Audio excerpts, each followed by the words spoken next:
você está ouvindo. Não entrou ninguém aí?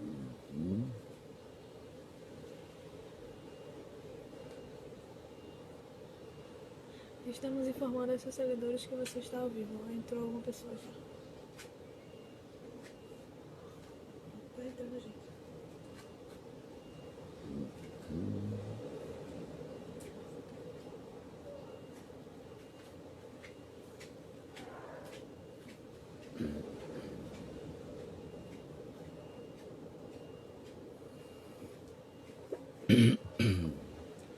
Muito bem, meus amigos, meus queridos irmãos, companheiros de ideal espírita, estava escrito no céu ou em algum códice antigo que eu deveria entrar na palestra de hoje. Porque o tema dessa palestra foi trabalhado aqui em meu gabinete e eu repassei para meus filhos. Naquela política de começar a estimulá-los a conduzir o barco, naturalmente a partir de mim, a partir de nós que fazemos o Peixotinho hoje. Mas aí houve um problema de comparecimento deles e eu aqui estou exatamente para fazer este tema emocionante, notável, para mim preferencial. Detém todas as preferências possíveis, porque família. Em primeiro lugar, me deixei inspirar por um quadro belíssimo de Gustav Klimt, que apareceu numa palestra de nossa Susana Cortez há alguns anos, lá no mês de maio, e eu então coloquei esse quadro aqui na minha frente exatamente para me inspirar e estar mais solto, mais preparado para construirmos junto este momento de identificação, este momento dessa vivência realmente mariana do mês de maio, entre aqueles que compartilham conosco a felicidade de pertencerem ao grupo do Peixotinho. Eu tenho dois pontos de partida. O primeiro deles eu vou compartilhar realmente, porque é muito provável que alguns que estão neste momento já nos seguindo tenham tido oportunidade de ver esse episódio belíssimo que está num vídeo transmitido via WhatsApp, que é a figura soberana, majestosa de uma onça pintada, de um porte enorme, atravessando uma estrada, naturalmente que passa numa reserva, numa estrada. Quando foi percebida, o trânsito parou de um lado e parou do outro, e ela majestosamente ganhou o asfalto e parou mais ou menos no meio do asfalto. Cautelosamente olhou para um lado, olhou para outro, olhou para trás, verificou que os filhotes não a haviam acompanhado, e ela então retorna ao ponto de partida, senta naquele momento, sonda um lado e sonda outro, e adentra o mato, chama a atenção dos filhotes e vem, segunda vez, atravessar a estrada com os dois filhotes atrás dela. Quando ela já está alcançando a margem, a outra margem da estrada, na companhia de um dos filhotes, que certamente é o mais velhinho, é o que nasceu primeiro, é o que já está com a sua visão mais aberta, ela nota a ausência do segundo, e o segundo filhote se detém no centro da estrada, no meio da estrada, exatamente chamando pela mãe, clamando pela mãe, e ela então percebe, volta, abocanha esta cria de uma forma que somente as mães podem fazer, inclusive as onças pintadas mães, e põe o filhote no curso. Ele hesita um pouco ainda, ela insiste em fazer a travessia. O mais velhinho, presumível, vai atrás dela e o outro vem logo atrás, depois de toda essa hesitação, e os três realmente desaparecem na outra margem da estrada. Por que família? Existe quadro da natureza, existe espetáculo maternal, existe força moral que possa definir melhor o que é família? É lindo o quadro, tenho certeza de que alguns realmente viram, e por isso eu quero compartilhar neste momento, e este é realmente o primeiro ponto de partida. Por que família? Está explicado, e eu nem precisaria de ocupar os 40, 50 minutos de conversa nesta tarde para dar, vamos dizer, uma ideia exata de como se responde a esta questão indireta: por que família? O segundo ponto de partida é um lindo soneto de João de Deus. João de Deus, como todos nós sabemos, foi um grande poeta português que comparece com uma prodigalidade realmente de pai de família no livro Parnaso de Além-Túmulo, e um dos seus poemas naquele livro, que está também no livro, na antologia mediúnica intitulada Mãe, naturalmente psicografia de Chico Xavier, e então ele nos dá este soneto com o qual eu quero iniciar este momento. Afinal de contas, eu estou no mês de maio. O mês de maio é impregnado de poesia. E quem disse isso foi o poeta maior de nossa modernidade, que é o queridíssimo Carlos Drummond de Andrade. E então, João de Deus nos reintroduz, digamos assim, na poesia deste mês com este soneto. Filho, alvorece. Puxa vida, são duas palavras que iniciam um verso do primeiro quarteto do soneto, e já é tudo, porque o alvorece aí é, na verdade, uma anunciação e é, ao mesmo tempo, um comando para que ele alvoreça, para que ele amanheça, para que ele apareça. É realmente a grande destinação das mães, que desejam realmente que seus filhos floresçam.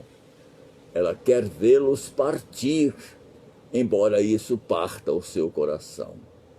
Filho, alvorece, apega-te à charrua e semeia teu mundo juvenil, de bondade e beleza em graças mil, enquanto a vida em ti se alarga e estua. Guarda a firmeza de quem não recua ante os percalços do terreno hostil. Quando o arado trabalha, ao céu de anil, o serviço do mestre continua. Louva cantando a nova madrugada, em que aparece a luta renovada, compelindo-te à luz do mais além. Semeia com Jesus na manhã clara, e encontrarás a glória da seara no campo eterno do infinito bem. Meu Deus, para que eu vou realmente roubar 40 minutos a partir de agora dos meus companheiros de construção desta maravilhosa utopia que é a nossa instituição, a nossa fraternidade, a Casa Espírita, a Causa Espírita, se já disse tudo com esses 2 pontos de partida.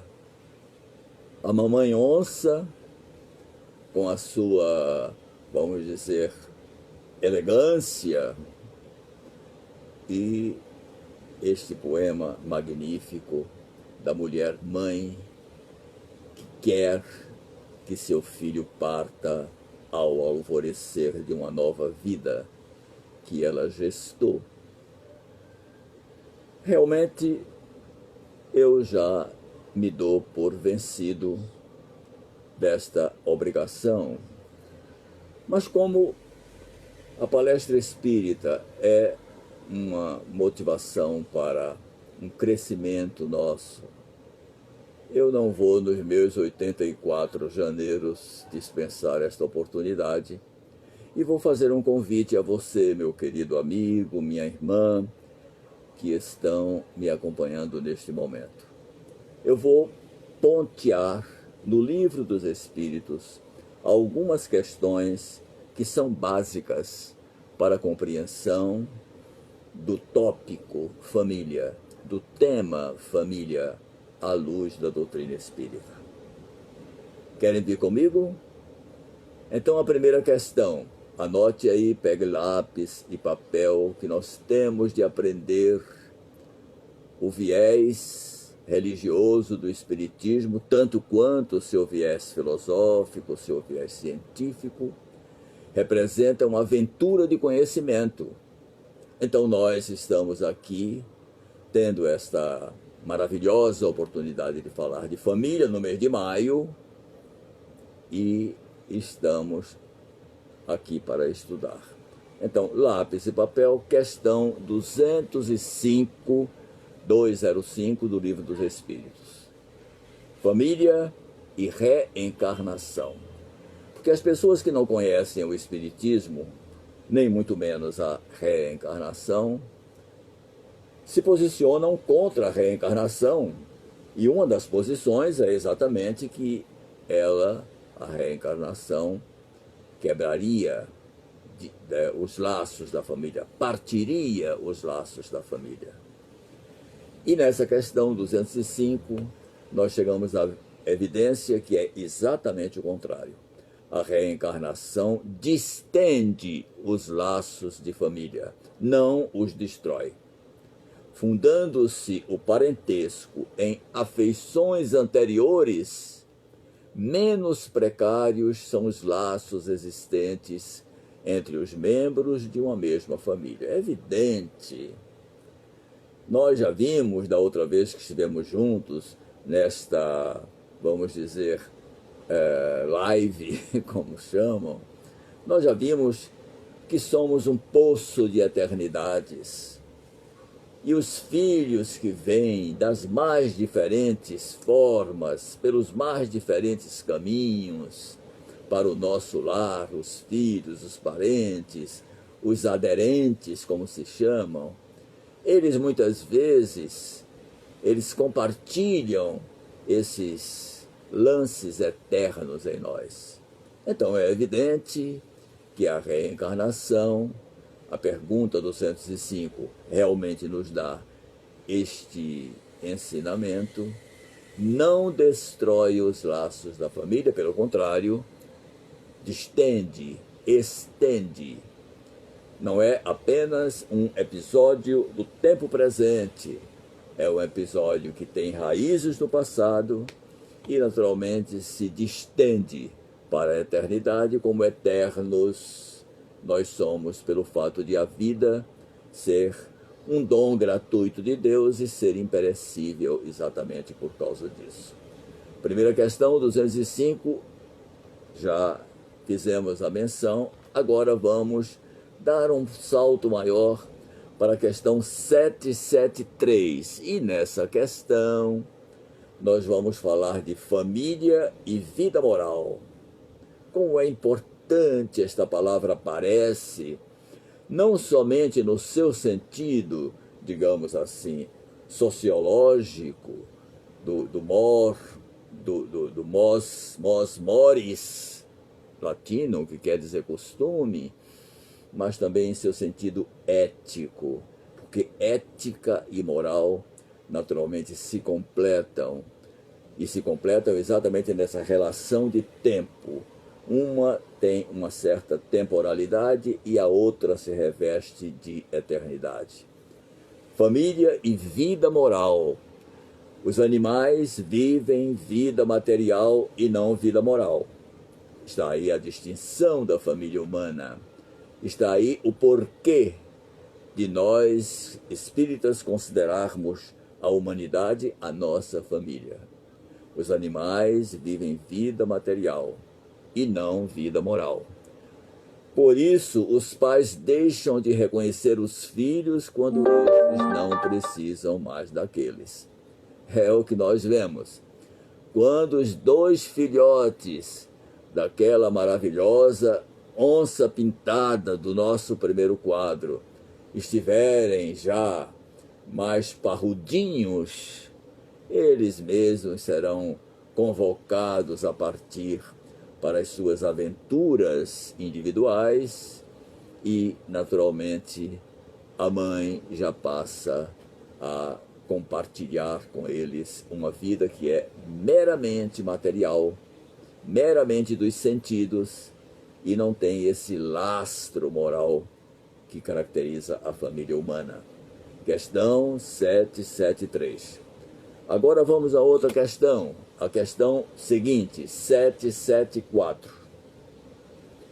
Os laços os laços de família constituem uma lei da natureza. Aí nós compartilhamos. Família das plantas, família das espécies, família dos gêneros, família das etnias humanas. Aí compartilhamos realmente com a natureza, com os seres vivos. Os laços, questão 774. Os laços sociais são necessários ao progresso humano. E os laços de família os tornam mais consistentes. Eis porque os laços de família constituem uma lei da natureza, uma como sugestão divina para que os homens venham a amar-se como irmãos.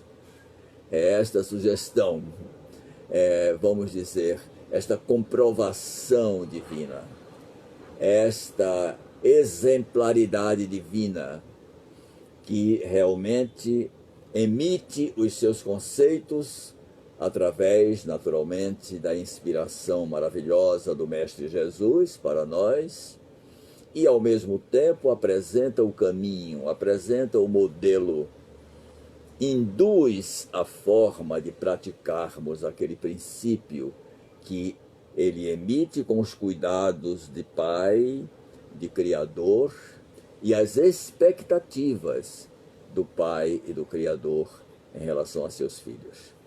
Esta é a questão 774. Mais uma questãozinha, lápis e papel. 775. Aí realmente já se faz uma cogitação, tanto preocupante, em relação, naturalmente, aos ventos que vêm dissipando um pouco esta poeira luminosa que parte do facho inicial que nos dá vida, que é exatamente o nosso Pai. Diz a questão 775, ensina a questão 775, o relaxamento dos laços de família seria uma recrudescência do egoísmo. E aí realmente nós vemos a célula máter, disto que constitui a célula máter da sociedade, que é a família. É um esforço da natureza, apelando para os nossos sentidos e, no caso da família humana, para os nossos sentimentos, os sentimentos mais consistentes da alma, que são aqueles que são ornados, vamos dizer, pelo nosso gosto, pelo nosso prazer de amar, de servir, de querer bem.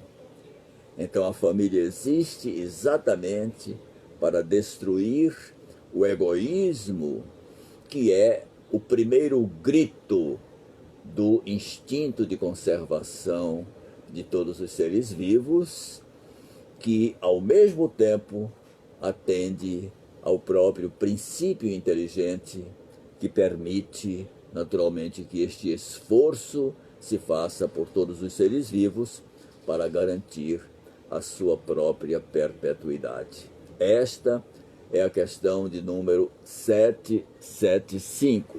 Eu peço licença para um gole d'água.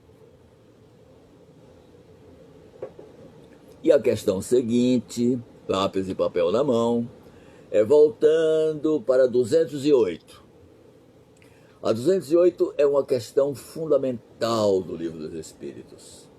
Se alguém quer saber o que é família, o que é paternidade, o que é amor de Deus, detenha-se na questão 208. É uma questão breve, mas que nos ensina muita coisa. E ela, na questão 208, nós então vamos aprender que os espíritos, nós todos, os espíritos têm de contribuir para o progresso uns dos outros. Por isso que os pais têm por tarefa desenvolver seus filhos pela educação. Se não tiverem desempenho satisfatório nessa tarefa, serão considerados culpados. Ave Maria. Bem, o Ave Maria não tem no Livro dos Espíritos, mas eu disse agora exatamente porque não sou assim tão confiante em que não tenha, vamos dizer, cometido alguns erros, alguns enganos, dado alguns saltos, digamos assim, em meus deveres como pai. E então serei culpado das omissões ou dos equívocos que terei praticado. Na primeira parte, realmente, do ensinamento, nós já encontramos mais um reforço da lei divina, da lei natural, da lei de Deus, que está escrita na nossa consciência, exatamente para destruir o egoísmo, que é a primeira força motriz do ser vivo, no propósito inteligente de se manter vivo, de fazer a sua, construir naturalmente a sua continuidade. E depois vem a tarefa dos pais, que é exatamente a educação de seus filhos, para que eles venham a obter um desempenho satisfatório nas tarefas, muitas vezes desafiantes, que o nosso filhinho bonitinho, pequenininho, fofinho, ele vai ter tarefas desafiantes, tanto quanto nós temos nossas tarefas desafiantes. Não podemos criar nossos filhos para, vamos dizer, uma espécie de terra da promissão, porque na verdade nós é que temos de construir esta terra que nos foi doada pelo Pai, e as promessas que nós nos fazemos, nós temos de contribuir para que elas se consubstanciem e serão realmente conquistas da alma que vão habilitá-la a se colocarem como colaboradoras de Deus na obra da criação divina. É um desenho fantástico, meus amigos. Era como se nós tirássemos os nossos pés de chumbo do chão e nos projetássemos no céu, nos projetássemos no infinito, porque temos diante de nós, na verdade, muito mais do que simplesmente aquela célula, aquele ponto de partida. mas temos realmente um caminho magnífico que é aberto a todos os espíritos pela prodigalidade divina. Esta é a exuberante questão 208. Mas vamos dar mais um salto, lápis e papel na mão, questão 696. Voltamos lá para o terceiro livro, que é o livro das leis morais, e fala sobre uma coisa tão séria, meus amigos. Eu acho que até vou guardar essa notícia para uma próxima palestra, pela seriedade, pelo peso, mas vou antecipar. A questão número 696 vai nos falar da família e do casamento. E aí a questão ensina, a abolição do casamento seria como uma regressão à vida dos animais. Meus queridos irmãos, questão o quê? Digam 696. Eu preciso me desmanchar em exemplos?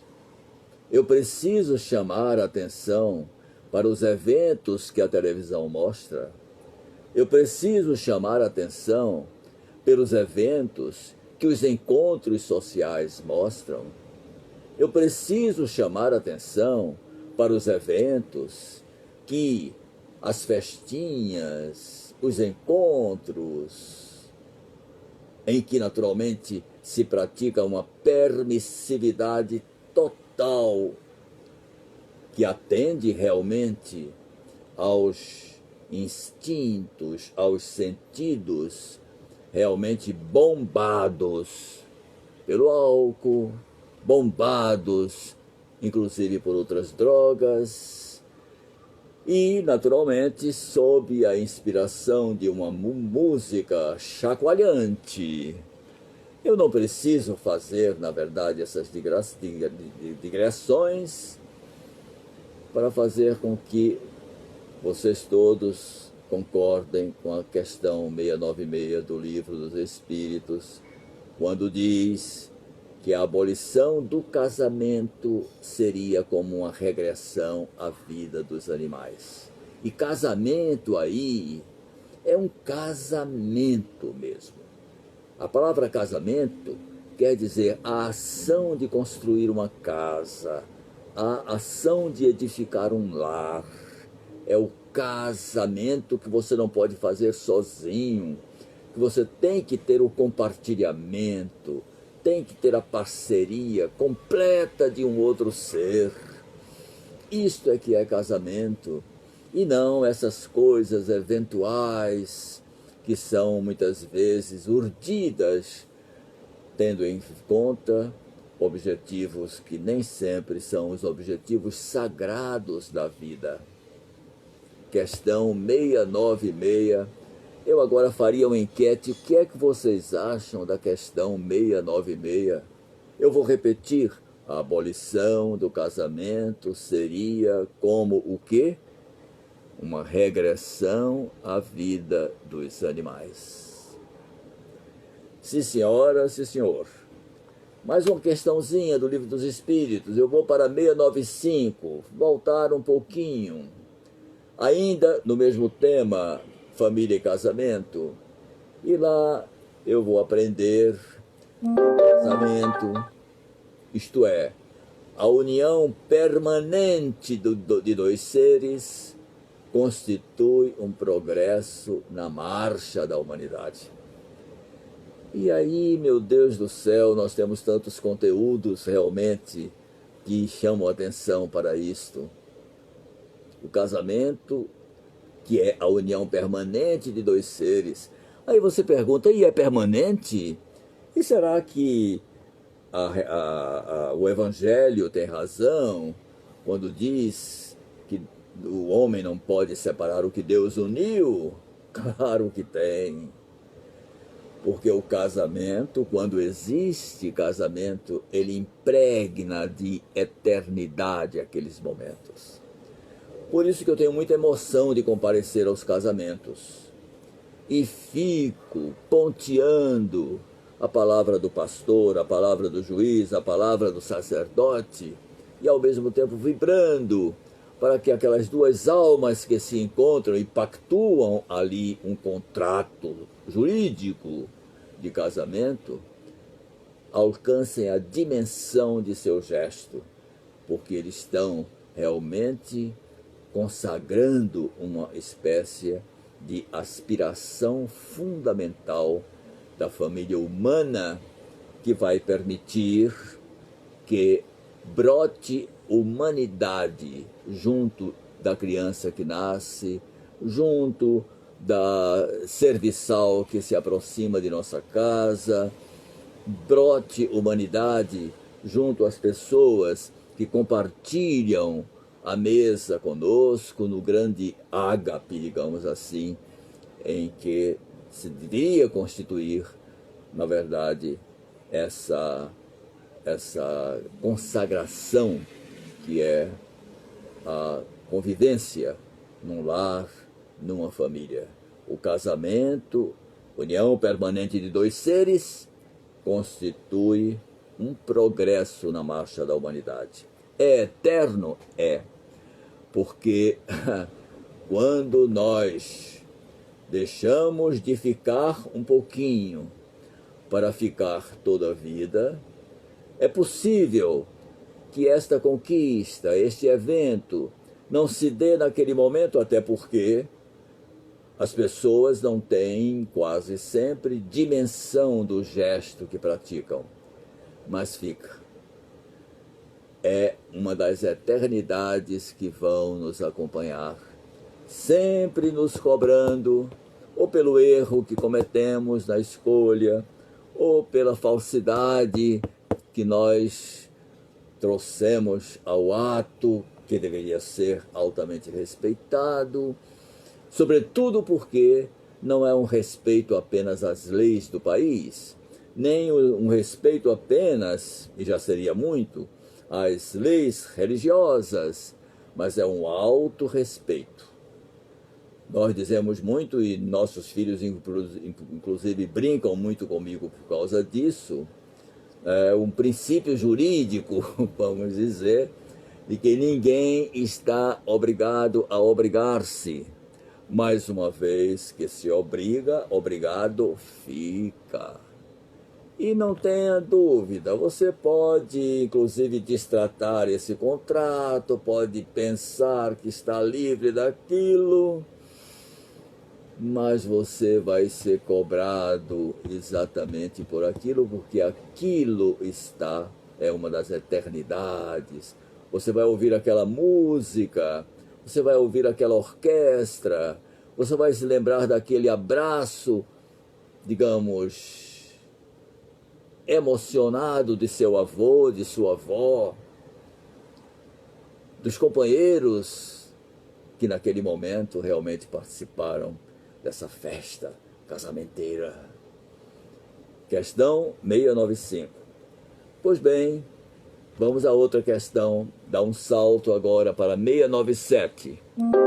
Estudar é isso, estudar a gente vai para lá, para cá, para lá, fazendo realmente uma espécie, criando um nexo entre as coisas, porque estudo, conhecimento é acumulação. Se você não acumula, você não adquire experiência, você tem apenas, vamos dizer, alguns retalhos, e até boas colchas de retalhos, mas não tem a mesma, vamos dizer, solidez daquelas que são contínuas, não são apenas a junção de alguns retalhos. Família e casamento, ainda na 697, nos ensina o quê? A indissolubilidade do casamento é lei humana, muito contrária à lei da natureza. Só os espíritos teriam coragem de escrever isto no século XIX. A indissolubilidade do casamento é lei humana, contrária à lei da natureza. Os homens podem modificar suas leis, só as da natureza são imutáveis. Está respondido? E que grande questão! Que grande questão! Vou, inclusive, fazer um esforço aqui, junto a 2 netos que estão estudando direito, um já se formando este ano, no começo do próximo, e a outra já a todo vapor, estudando as teorias do direito, e já naturalmente envolvidas com o direito positivo de nosso ordenamento, chamar a atenção para a importância disso. A indissolubilidade é lei humana que não está na natureza, por isso que a figura indissolubilidade é uma figura que, na verdade, não soa, não tem a solidez, né? E eu não estou me referindo àquilo que Deus uniu, que é efetivamente constante, eterno, indissolúvel. Mas a grande questão é esta: será que uniu mesmo? Ou nós urdimos aquela grande festa, exatamente muitas vezes, como acontecia na nobiliarquia dos reis, dos imperadores, para salvar a economia das cortes. E aí se juntavam uma corte com outra para fazer face a uma terceira, que naturalmente poderia ameaçar aquela unidade econômica. Questão 697, dá muito estudo, dá muita palestra, tomem nota e façam, aproveitemos esta tarde de domingo, já que quem está aquartelado não tem mais conceito de sábado, nem domingo, nem nada. Então amanhã, sendo segunda, será um novo domingo. Então aproveitem este pedaço de domingo para fazer comigo esta revisão, que é muito útil para nós sabermos do que estamos falando quando falamos de família e casamento, tendo em conta, naturalmente, os princípios da doutrina espírita, que é a doutrina imortalista.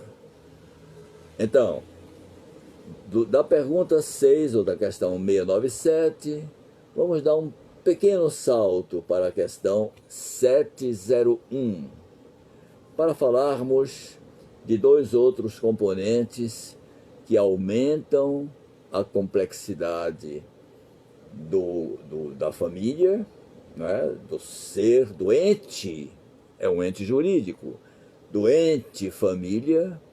Para aumentar esta complexidade, a questão 701 nos ensina o seguinte: atenção, a poligamia é lei humana, cuja abolição marca o quê? Um progresso social. O casamento, segundo as vistas de Deus, tem que se fundar em que, meus amigos? Na afeição dos seres que se unem. Eu vou ler de novo. A poligamia é lei humana, cuja abolição marca um progresso social. O casamento, segundo as vistas de Deus, tem que se fundar na afeição dos seres que se unem. Na poligamia, não há afeição real. Há apenas o que? Sensualidade. Sensualidade. Questão 701. Não vamos entrar em detalhes, não precisamos entrar em detalhes, não precisamos praticar nenhuma tática de terrorismo. quero apenas chamar a atenção para a pergunta 701, para que os meus queridos amigos, meus queridos irmãos, que estão com seu lápis e caneta na mão, para terem propriedade quando falam sobre família. Nós temos de falar com propriedade, porque a vida tem sede de raciocínios. Nós não podemos falar de uma forma irresponsável, e como se fala irresponsavelmente hoje, meus queridos amigos. Porque a irresponsabilidade da fala que nós criamos pode contaminar os nossos atos. E nós poderemos, inclusive, perder a possibilidade de prestação de um serviço divino, que é o serviço da justiça, é o serviço da esperança, é o serviço do dever, da responsabilidade que nos cabe por sermos partícipes da obra divina ao tempo em que somos beneficiários da obra divina. Questão 701, importantíssima. Mas vamos dar um novo salto. E agora eu vou trocar de livro. Eu vou para o Evangelho segundo o Espiritismo. E no Evangelho segundo o Espiritismo, que é um livro que consagra a moralidade do Evangelho de Jesus, tendo o cuidado de evitar aquelas questões que foram, por assim dizer, particularizadas, né? Que foram retiradas para servirem de base às liturgias, aos respeitáveis dogmas. Todas essas questões foram devidamente respeitadas, exatamente porque o Sr. Allan Kardec estava comprometido com a moral do Evangelho de Jesus e não realmente com a intenção de fundar nova seita cristã. E por isso que o Evangelho segundo o Espiritismo vem como o terceiro livro da codificação, depois, naturalmente, do Livro dos Espíritos e do Livro dos Médiuns. Lá no capítulo 4º do Evangelho segundo o Espiritismo, vamos encontrar no tópico 23 a seguinte notícia, que robustece o conceito da reencarnação. Com a pluralidade das existências, inseparável da progressão gradativa, existe a certeza na continuidade das relações entre os que se amaram. E isso é o que constitui a verdadeira família. Meus queridos amigos, isto é uma questão fundamental. Tópico 23, capítulo 4 do Evangelho segundo o Espiritismo. Este livro é gigantesco, gigantesco. Exatamente porque ele escancara duas portas, dois pórticos, realmente que estamos diante de um palácio, que é o Evangelho de Jesus. Então os dois pórticos se abrem generosos e nós então ingressamos, vamos dizer, na nave desse templo extraordinário que é o Evangelho de Jesus. E realmente o capítulo 4 nos dá essa garantia, que eu acho que é uma garantia que torna perfeitamente possíveis, uma garantia que torna perfeitamente assimiláveis os grandes desafios, sobretudo nos tempos presentes de tantas turbulências, para a construção de uma família coesa, de uma família que tem de estar no plano ideal. E a nossa, porque está no plano ideal de Deus, o nosso esforço é aproximar a idealidade divina da realidade humana. exatamente para que o nosso caminho para Deus não seja de saltos descontínuos e possa fazer-se dentro daquela sinuosidade leve e progressiva que se desenha a partir das palavras de Jesus, para frente, para o alto, para frente, para o alto. Esta é a progressão sonhada pelo Pai. Estou sendo chamado a atenção para o fato de que são 16 horas e 45 minutos e eu daqui a mais 5 minutos quero convidá-los para que nós possamos encerrar o nosso encontro, que para mim realmente foi tão bom, apesar da minha hesitação em usar esse recurso, mas está sendo muito bom porque eu estou vendo a plateia do Peixotinho, estou contemplando aquelas duas alas em que os arcos nos mantêm presos, vamos dizer, ou soltos ao mesmo tempo, porque estamos dentro do Peixotinho e fora.